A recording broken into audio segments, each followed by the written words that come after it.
Congratulation to you. एक और ऐसी शो आ रहा है, फिल्म। शो फिल्म में होती जो काफ़ी कुछ कह रहा है आपके शो से, आपके किरदार से। कितने ज़्यादा एक्साइटेड हो इस इंडिया लॉकडाउन को लेके? इंडिया लॉकडाउन हमारी फिल्म 2 दिसंबर को आ रही है Z5 पे। रेडी? ओके। इंडिया लॉकडाउन हमारी फिल्म 2 दिसंबर को आ रही है Z5 पे, और मैं बहुत ही एक्साइटेड हूँ because as I said that ये उस टाइम को ट्रिगर नहीं करता है, ऑडियंस को उस टाइम को रीलिव करने के लिए नहीं बोल रहा है, but it's a reminder of a time we all of us we came together as a society to fight this and we survived it. Some of us suffered, बहुत लोगों ने अपने लव्ड वंस खोए हैं, लेकिन एक सीख मिली है। और इसीलिए जो 4 कहानियाँ जो इस फिल्म में दर्शाए गए हैं वो बिल्कुल अलग वॉक्स ऑफ लाइफ से हैं, and it gives a peek into a life, like any art form, चाहे वो पोइट्री हो या पेंटिंग्स हो। It's documents the time that we live in. India lockdown documents that time of our lives where globally we were hit by pandemic. So like any other art form, I think cinema too is a cinema, it has that language of an art form where it's just a documentation of a time that all of us globally sort of shared. I'm very excited. मेहरूनी सा एक commercial sex worker है from Kamathipura, और उनका business directly affect हुआ था lockdown से, quarantine से। And उनकी और उनकी कम्युनिटी की जो कहानियाँ हैं, जो शायद हमने काफ़ी कम सुनी और पढ़ी ड्यूरिंग द लॉकडाउन, उसको हाईलाइट करती है। और हमने काफ़ी रिसर्च किया। The costume that were done by Shefali, I think I had to just slip into the costume and I became Mehrunissa, but Madhur sir being he's such a brilliant filmmaker and he has that eye for detail. So the art directors, cinematographers, Madhur sir और मैं, हम कामाटीपुरा गए थे and we met commercial sex workers and I interacted with them, और उनके life के बारे में, पैंडमिक के बारे में बहुत सारी कहानियाँ मैंने सुनी। Some of them were really heart breaking, but उनका जो रहन सहन है, लाइफस्टाइल है, कपड़े पहनने का तरीका, मेकअप कैसे करते हैं, बात कैसे करते हैं, it help me as an actor a lot to build my character. Shweta, lockdown की बात की जाए तो आप लॉकडाउन में क्या कर रही थी? फर्स्ट लॉकडाउन में, सेकेंड लॉकडाउन में कितनी मुश्किल करना पड़ा? फर्स्ट लॉकडाउन में तो I think we are privileged enough कि हमारा सिर्फ सबसे बड़ा प्रॉब्लम ये था कि हम काम कब रिज्यूम करेंगे, या मेड नहीं आ रही है, आज खाना बनाएंगे या पोछा लगाएंगे। So luckily there was not really a problem, but I think there was a lot of awareness, lot of time to introspect. I read a lot of books, I watched a lot of films. मैंने film journaling शुरू कर दी थी। I had this habit of picking up one film maker, one actor, और उनकी मैं पूरे हफ्ते फिल्में देखती थी, और उन्हें मैं माई एक्सपीरियंस में उसे जर्नल करती थी। I read the Bhagavad Gita, I started a vlog series. So it was great. I think during the second lockdown, I think it affected a lot of us. उस दौरान मैंने अपनी एक पेंटिंग ऑक्शन किया था और उसे मैंने डोनेट किया था. It was 100 years of Satyajit Ray, and for his birth centenary, being a huge fan and a cinema person, I made a portrait of Satyajit Ray's works and उनका portrait. तो उस पेंटिंग को मैंने auction किया था through my Instagram, and उससे मुझे जितनी भी राशि मिली थी वो मैंने कोविड पेशेंट्स, मेडिकली जो भी एसोसिएटेड है, whoever who suffered from the pandemic, उन्हें डोनेट किया था. So that was my little contribution, but I think just do as much as you can whenever one can. So yeah, that was my experience from lockdown. Thank you so much ma'am and all the best. Thank you so much. 2 December, India lockdown, Z5. you for coming. Role बोल रहा है, एक second. Ma'am firstly big congratulation. काफ़ी different किरदार लग रहा है आपकी, जितने भी किरदार है इस किरदार काफ़ी डिफरेंट है। या मैं हिंदी की बात करूँ या फिर मराठी की बात करूँ, कितना डिफिकल्ट था आपको इस किरदार में लाना? और पर्सनली मैं बात करूँ, काफ़ी डिफरेंट लग रहा है आप में आज में, और जो शूट हो रहा है पूरी जर्नी के बारे में क्या कहना चाहोगे? डिफरेंट ज़रूर है। टू बी वेरी ऑनेस्ट, किरदार में जाना इतना डिफ़िकल्ट नहीं था, लेकिन किरदार में जाने के बाद जो जो एक्सपीरियंसेस पोर्ट्रे करने थे वो बहुत ज़्यादा डिफ़िकल्ट थे, हार्ट रेंचिंग थे, और उनकी पीड़ा महसूस करके वो एग्जीक्यूट करना बहुत ज़्यादा इमोशनली ट्रेनिंग था। और ऐसे किरदार निभाने में मज़ा आता है, क्योंकि मुझे ऐसा लगता है कि ऐसे किरदार आपको ग्राउंडेड रखते हैं, आपको ग्रेटफुल रखते हैं हमेशा। आपके पास जो जो भी सुविधाएं हैं, आप you are always thankful for them. तो मैं ये कहना चाहूँगी कि फूलमती ये कैरेक्टर निभाने के बाद मैं ज़्यादा थैंकफुल हूँ जो मैं लाइफ जीती हूँ, जो कंफर्ट्स मैं आज एक्सपीरियंस करती हूँ, उनके लिए बहुत ज़्यादा थैंकफुल हूँ। और सोसाइटी का एक स्ट्राटा ऐसा भी है जैसी कि मेरी और प्रतीक की कहानी, उनकी ये कहानी लोगों के सामने हम लाने जा रहे हैं, और मुझे स्पेशली इस कहानी के बारे में मैं बहुत पॉजिटिव हूँ, बहुत प्राउड हूँ। मैम, जैसे कि ये इंडिया लॉकडाउन एक फिल्म नहीं, एक रियल स्टोरी भी है। कई लोगों के घरों में खाने का पैसा भी मिला, भाड़े के घर में रहते थे तो भाड़ा भरने का भी पैसा मिला। तो आपने इसका किरदार निभाया है, क्या आप रियल लाइफ में किसी का हेल्प किए लॉकडाउन में? बिल्कुल हाँ। कई बार ना सिर्फ पैसों की मदद ही मदद नहीं कहलाती, मुझे ऐसा लगता है कि मेंटल मदद करना भी बहुत बड़ा काम है। लॉकडाउन में ना हमने बहुत सारे ऐसे लोगों की लिस्ट निकाली थी जो लोग अकेले रहते हैं। ऐसे लोगों को हम रेगुलर इंटरवल्स पे फ़ोन करते थे, उनकी खबर लेते थे, उनसे बातचीत करते थे। और लॉकडाउन के दरमियान बहुत सारे लोग ये प्रॉब्लम फेस कर रहे थे, लोनलीनेस का, एंग्जाइटी का। सो आई थिंक हर बात पैसे से नहीं तोली जाती, नापी जाती। कई बार इंसानियत भी बहुत जगह काम आती है। मैं आपसे जानना चाहूँगा, जब शूट स्क्रिप्ट आपके पास आई, कितने व्यक्ति से आप मिले जो माइग्रेट पीपल जो यहाँ से अपने अपने विलेज गए? आपने किसी व्यक्ति से उनकी बातें हुई, आपकी कोई during the shoot on end of?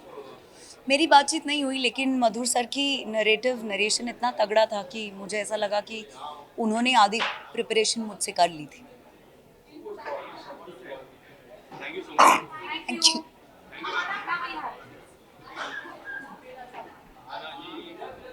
How are you? Good, how are you? Hello guys.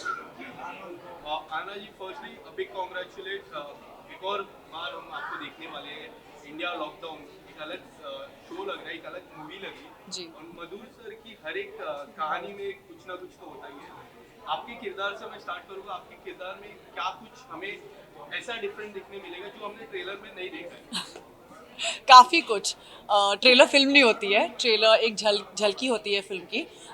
जब आप मधुर भंडारकर का नाम लेते हैं, उनका नाम ही सिनोनिमस है हार्ड हिटिंग रियलिस्टिक सिनेमा के साथ, और उन्होंने बिल्कुल वही करने की कोशिश की है इस फिल्म के साथ। जब हम लोग लाइफ में या हम लोग की ज़िंदगियों में एक बहुत बड़ी घटना घटती है, तो उसको डॉक्यूमेंट करना एक बहुत इंपॉर्टेंट बात होती है। जब आप किसी म्यूज़ियम में जाते हैं, आर्ट गैलरीज में जाते हैं, पेंटिंग्स देखते हैं, तो वो आपको उस सदी में लेके जाता है जहाँ पर वो हुआ था। जैसे मान लीजिए अगर आप कभी जापान गए हों और आपने हिरोशिमा या नागासाकी गए हों, तो आप लोग ने वहाँ पर एक म्यूज़ियम है जहाँ पर सारी चीज़ें बरकरार हैं, ये याद दिलाने के लिए कि जब एटॉमिक बॉम्बिंग हुई थी तो सिटीजन्स पे क्या गुजरी थी, या उस सदी में उस देश पर क्या गुजरी थी। तो मुझे लगता है कि एक डॉक्यूमेंटेशन एक बहुत इम्पॉर्टेंट हिस्सा होता है एक सदी को याद करने का। इंडिया लॉकडाउन मधुर सर की वही कोशिश है जहाँ पर हम लोग ये याद रखें कि collectively as a human race हम लोगों ने क्या फेस किया। मेरे कैरेक्टर मैं एक कमर्शियल पायलट का किरदार निभा रही हूँ, और बिल्कुल हर उस लड़की की तरह जो अपना होम टाउन छोड़कर बम्बई, दिल्ली, बैंगलोर, हैदराबाद ऐसे बड़े बड़े शहरों में जब हम लोग आके रहते हैं अपने घरों को छोड़ कर, तो हम लोग कमाने आते हैं। हम एक ऐसी ज़िंदगी जीने लगते हैं जो एक बहुत ही फियर्सली इंडिपेंडेंट इंडिविजुअल की होती है, और मैं बिल्कुल उस तरह की एक ऐसी लड़की हूँ जो एक इंडिविजुअल लाइफ जी रही है। बहुत ही हाई फ्लाइंग, बहुत ही लग्जूरियस जॉब है, लेकिन उसको कभी ऐसा नहीं लगा कि वो अकेली है जब तक लॉकडाउन नहीं होता है। और जब लॉकडाउन पड़ता है तो उसको कैसा अकेलापन महसूस होता है, और ये बहुत इंपॉर्टेंट कॉन्वर्सेशन बन गई थी। आई रिमेंबर जब हम लोग ने लॉकडाउन झेला था सब लोगों ने, मुझे याद है कि काफ़ी जर्नलिस्ट मुझसे रोज़ बात करते थे और मुझसे बोलते थे कि वो लोग बम्बई में अटके हुए हैं, अपनी फैमिलीज़ तक नहीं पहुँच पा रहे हैं।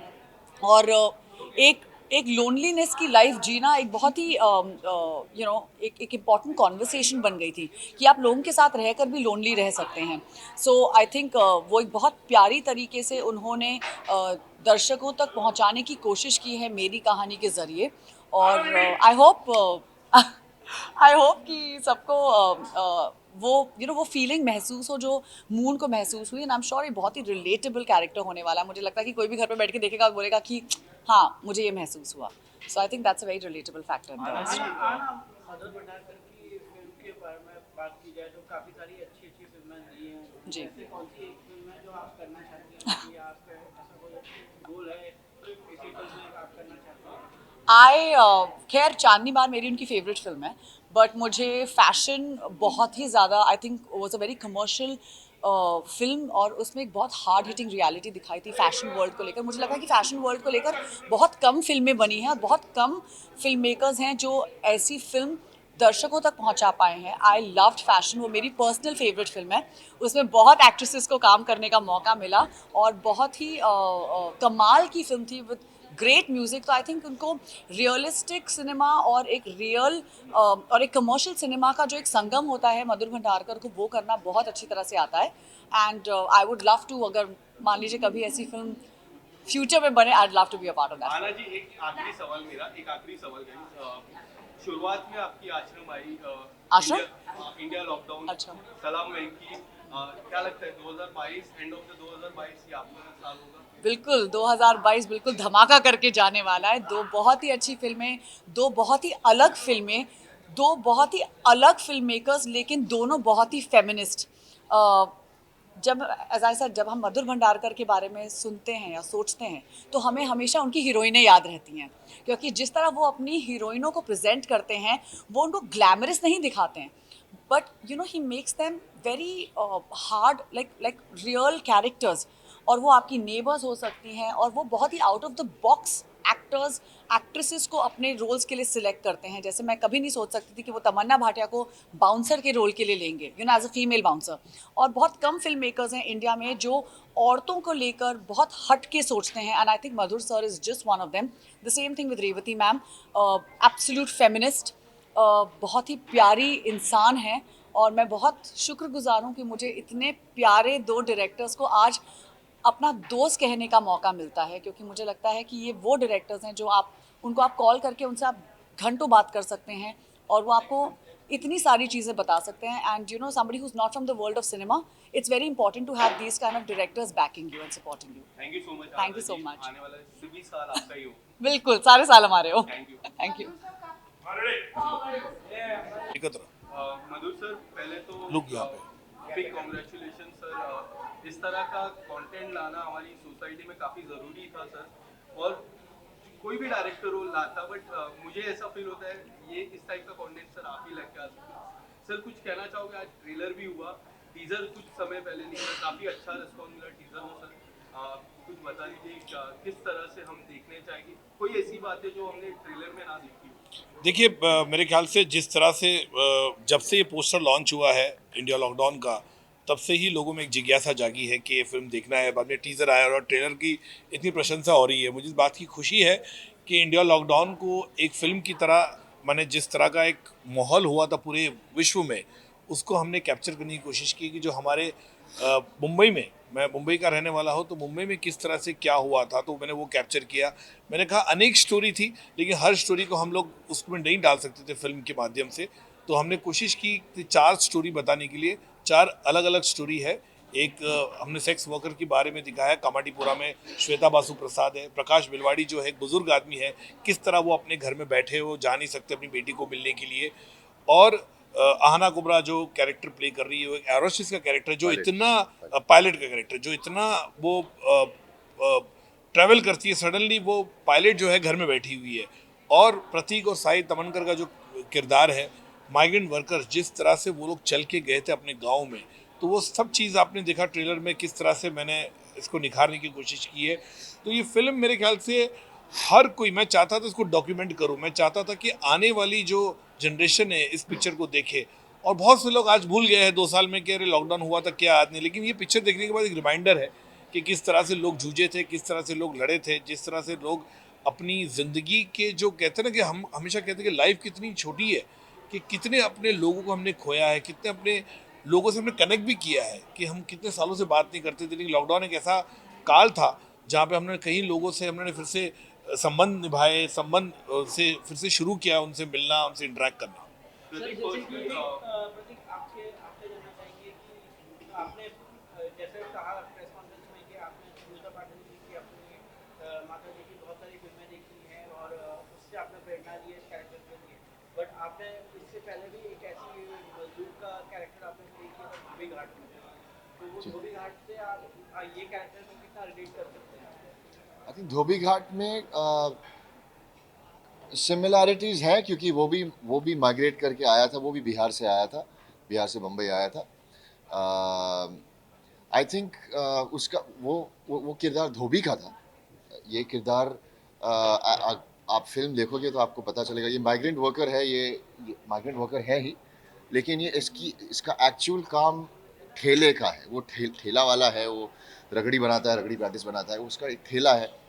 और सिमिलैरिटीज़ काफ़ी थी, लेकिन आई थिंक ये किरदार और ये फिल्म मेरे लिए बहुत ही दिल के करीब रहेगा, ज़िंदगी भर बहुत ही स्पेशल रहेगा। और मैं बहुत ग्रेटफुल हूँ और फॉर्चुनेट हूँ कि सर ने मुझे ये किरदार ऑफ़र किया, ये फिल्म ऑफ़र की।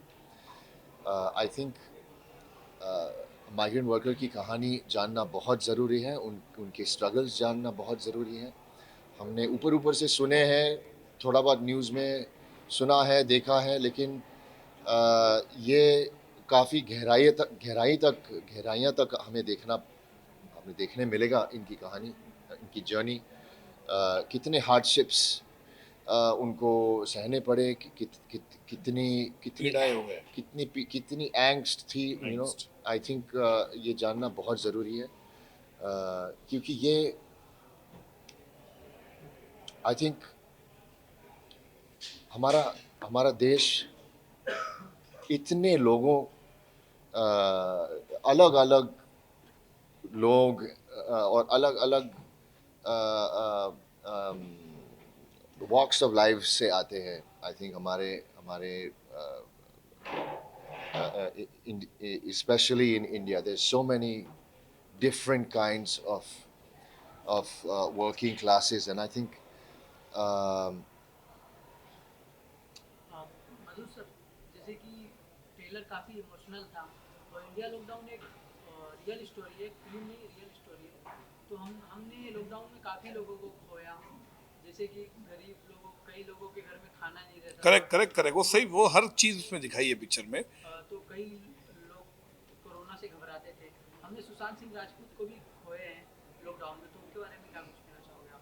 डेफिनेटली बहुत अनफॉर्चुनेट है, अनटाइमली डिमाइस उनका हुआ है, और मुझे इस बात का डेफिनेटली पूरा दुख है।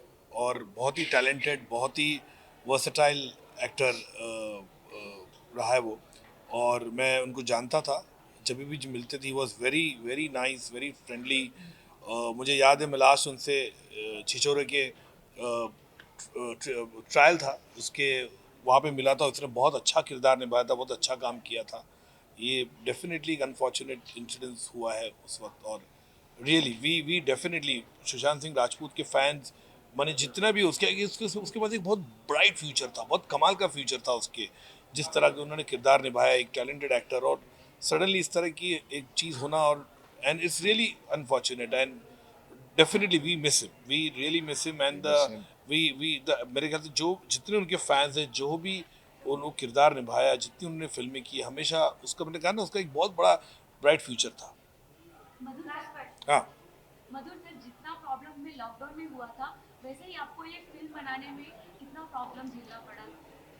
लॉकडाउन में मुझे, देखिए, लॉकडाउन जब ख़त्म हुआ, लॉकडाउन में हमने फिल्म लिखी, उसके बाद हमने इसका शूटिंग किया, तो जब भी थोड़ा खुल चुका था, लेकिन वो बबल में शूट करते थे हम लोग। बहुत ही प्रोटोकॉल था, क्या क्या करना चाहिए, सरकार के जो भी नियम थे उनको फॉलो करके हमने शूट किया। हर रोज़ हम लोग का टेस्ट होता था, तब शूटिंग में हम लोग यही सोचते थे कि भैया किसी को कोरोना ना हो, और वाकई में ऐसा कुछ हुआ नहीं।